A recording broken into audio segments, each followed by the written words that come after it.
প্রিয় শিক্ষার্থী বন্ধুরা আসসালামু আলাইকুম। আইসিটি ক্লাসে স্বাগত জানাচ্ছি। আমি সোহেল রানা। আজ আমি আবারও আপনাদের সামনে হাজির হয়েছি নতুন একটি ভিডিও নিয়ে। আমার আজকের ভিডিওর বিষয় হলো আইসিটি এর চতুর্থ অধ্যায় HTML এর উপর। আর আমার এই ক্লাসগুলোতে আমি প্রতিদিনই অল্প অল্প করে নতুন নতুন বিষয় শেখানোর চেষ্টা করছি, যাতে করে আপনার এটা বুঝতে সহজ হয়। এই জন্য আপনি যদি আমার ভিডিওগুলো শুরু থেকে শেষ পর্যন্ত দেখেন, তাহলে আমার মনে হয় HTML এ আপনার কোনো সমস্যা থাকবে না ইনশাআল্লাহ।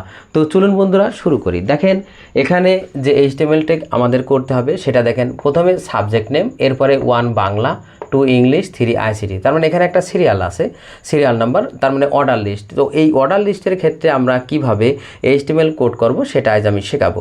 তো যে কোনো HTML এর শুরুতেই আমরা ডক টাইপ HTML লিখে নেব, কারণ এই ডক টাইপ HTML হলো যে এই HTML একটি আপডেট ভার্সনে তৈরি, সেটা বোঝানোর জন্য লেখা হয়। তো আমি শুরুতেই ডক টাইপ HTML লিখে নিলাম। এরপরে দেখেন যেহেতু আমরা HTML করছি, তাই HTML শুরু চিহ্নের মধ্যে আমরা HTML লিখে নিলাম।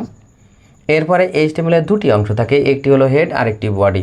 তো প্রথমে আমরা হেডের অংশ করব, তাই আমরা শুরু ট্যাগের মধ্যে আমরা হেড লিখলাম। আর হেড লেখা হয় মূলত টাইটেল লেখার জন্য। এর হেডের পরে আমরা লিখব টাইটেল। তো টাইটেল হিসাবে আমরা এখানে একটা নাম ব্যবহার করব। তো আপনি ইচ্ছা মতো লিখতে পারেন, কিন্তু আমি এখানে সাবজেক্ট নেম যেহেতু এখানে উল্লেখ আছে, তাই আমরা এখানে বুক লিস্ট বলে আমরা লিখলাম বুক লিস্ট। আপনি ইচ্ছা মতো লিখতে পারেন। এরপরে টাইটেল শেষ। মূলত টাইটেল লেখা হয় এই নাম লেখার জন্য, আর হেড লেখা হয় মূলত টাইটেল লেখার জন্য। যেহেতু টাইটেল শেষ, তার মানে কি আমাদের হেড শেষ করতে হবে। আমরা করলাম হেড শেষ। এইবার আমরা বডি দিয়ে শুরু করব, কারণ বডি বলতে HTML এর এই মূল অংশটাকে বডি বলা হয়। আর এবার দেখেন বডিটা আমরা বিভিন্নভাবে লিখি। টেবিল একরকম, অর্ডার লিস্ট থাকলে একরকম, এমনি একটা সেন্টেন্স বা একটা প্যারাগ্রাফ থাকলে একরকম, বা বর্ণনামূলক থাকলে সেই ক্ষেত্রে আর এক রকম, বর্ণনামূলক HTML এর ক্ষেত্রে। তো সেগুলো আমি সামনে শেখাবো। তো এখানে দেখেন প্রথমে সাবজেক্ট নেম, এটা একটা সিম্পলি লেখা একটা সেন্টেন্স বা একটা ওয়ার্ড যাই থাক, সেই ক্ষেত্রে আমরা যদি অর্ডার লিস্টে না থাকে, যেমন 1 2 3, তাহলে আমরা এখানে পি ট্যাগ ব্যবহার করব। তো আমরা এখানে পি ব্যবহার করলাম, পি।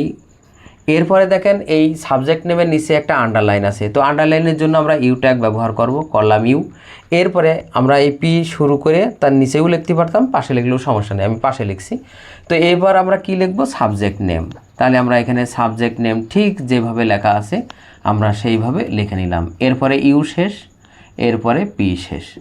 তার মানে এই পুরা লেখাটা হলো পি, তাই আমরা পি দিয়ে শুরু করলাম। এই লেখাটার নিচে একটা আন্ডারলাইন আছে, তাই ইউ ট্যাগ ব্যবহার করলাম। এবার এই লেখাটা লিখলাম সাবজেক্ট নেম, এরপরে ইউ শেষ করলাম শেষ, তারপরে পি শেষ করব, যেহেতু আমাদের এই লাইনটা শেষ হয়ে গেল।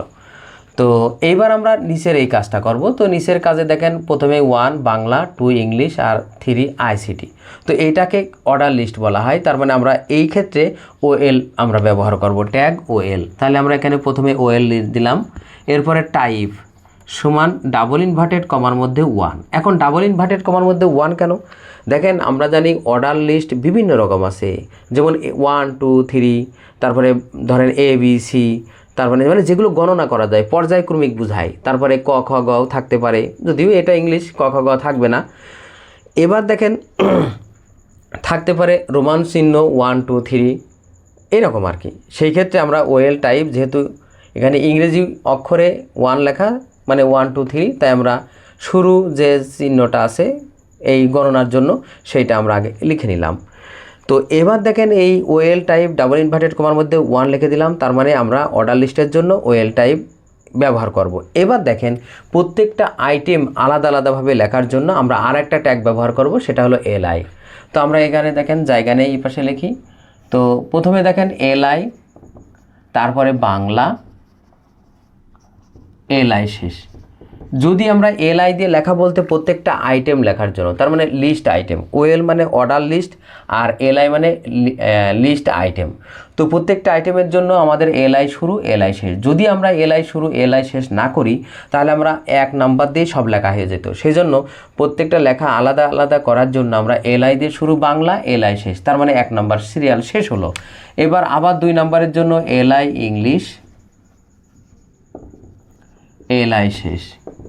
এবার দেখেন 3 নাম্বারের জন্য আবার LI ICT, LI শেষ। এইবার যেহেতু আমাদের কি শেষ করলাম এতক্ষণ ওএল, তার মানে অর্ডার লিস্ট শেষ হয়ে গেল, তাহলে আমরা এবার কি করব ওএল শেষ করব। আর এই পুরা কাজটাই ছিল কি বডির কাজ, তাই আমরা এখন বডি শেষ করব। এরপরে কি শেষ করব HTML। আর একটা খেয়াল করেন, দেখেন যে পি শুরু শুধুমাত্র এই সাবজেক্ট নেমের জন্য, তাই পি শুরু হয়েছিল, আগেই পি শেষ করছিলাম।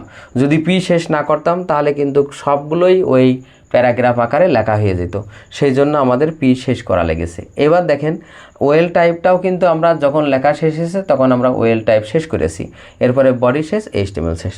তো ছাত্রছাত্রী বন্ধুরা, আজ এ পর্যন্তই। আমার ভিডিওটি কেমন হলো অবশ্যই কমেন্ট করে জানাবেন। যদি ভিডিওটি ভালো লেগে থাকে অবশ্যই ভিডিওতে একটি লাইক দেবেন। এছাড়াও অন্যান্য বন্ধুদের দেখার সুযোগ করার জন্য অবশ্যই ভিডিওটি শেয়ার করবেন। আর আমার চ্যানেলে আপনি নতুন হয়ে থাকলে অবশ্যই আমার চ্যানেলটি সাবস্ক্রাইব করবেন, তাহলে আমার পরবর্তী ভিডিও আপনি খুব সহজে পেয়ে যাবেন। সবাইকে ধন্যবাদ। আল্লাহ হাফেজ।